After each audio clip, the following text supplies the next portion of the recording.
Thank you all for tuning in today. I'm Kelly Henning, and I lead the public health programs at Bloomberg Philanthropies.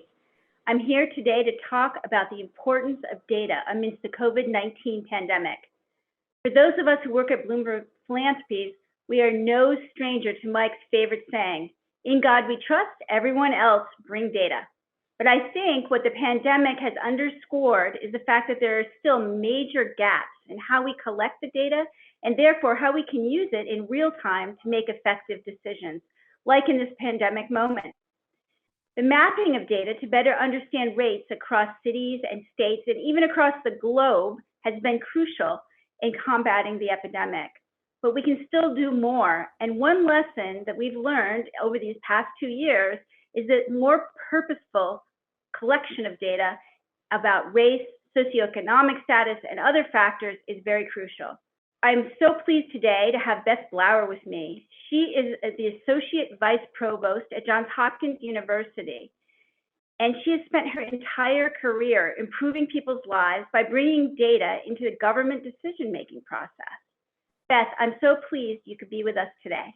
Thanks so much for having me. So Beth, I'm going to dive right in with the first question. Great. Many people know about the Johns Hopkins COVID map. Tell me about the map and about the other various projects that beyond the map that you've been involved with to understand COVID better. Yes, thank you. So in January of 2020, a small team of engineers at the Whiting School of Engineering here at Hopkins, led by Dr. Lauren Gardner, embarked on pulling together data around a nascent disease, something that they had done for other communicable diseases in communities before. And little did they know that they were really kind of unlocking one of the most important resources that has come to bear as we've navigated through this pandemic. We now have a whole set of resources built around the data that connect just the raw data to public health expertise here on campus, data visualization experts that have been really walking the public through the experience of COVID down to the very community levels that we know have been experiencing this pandemic in very acute ways. Great. So Beth, COVID was really a watershed moment for public health data. What did you learn about how people can use real-time data to protect themselves, as well as to develop better policies? One of the, I think, most important factors using and thinking about the COVID data that we've been working with, and that has been at the center of COVID response, has been the fact that it really sort of democratized the way that data, the role that data played in our lives. Everyone from public policy experts who are having to navigate those difficult decisions about whether their economies were open or schools were going to be open or virtual, down to individual people deciding whether they were going to engage in life-saving mitigation efforts like masking, getting a vaccination, going out and enjoying public life, or retracting and staying at home. These were all decisions that were guided by the very same data source. And it's something that I think is a very critical component to what we've learned around the role that public health data can play in protecting communities and public health. So Beth, carrying on that idea about protecting communities, there are a lot of urgent public health issues out there, everything from HIV to overdose deaths to chronic disease, and they lack comprehensive real-time data. Maybe not coincidentally, we've not seen as much attention paid to these issues. What can people committed to this area of work learn from the COVID moment?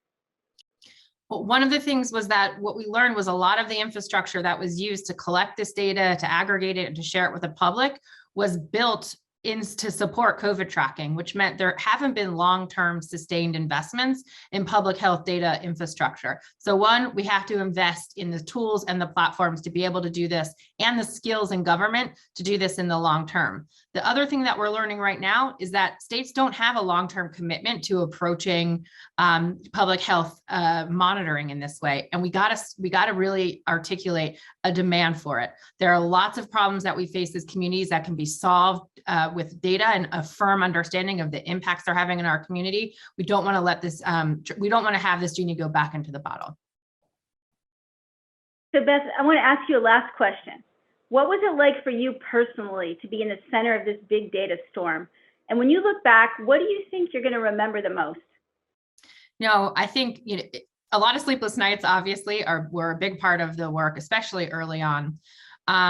I never expected, 18, 20 months later that we would still be the standard bearer for the way that this data is functioning as it relates to COVID tracking and monitoring.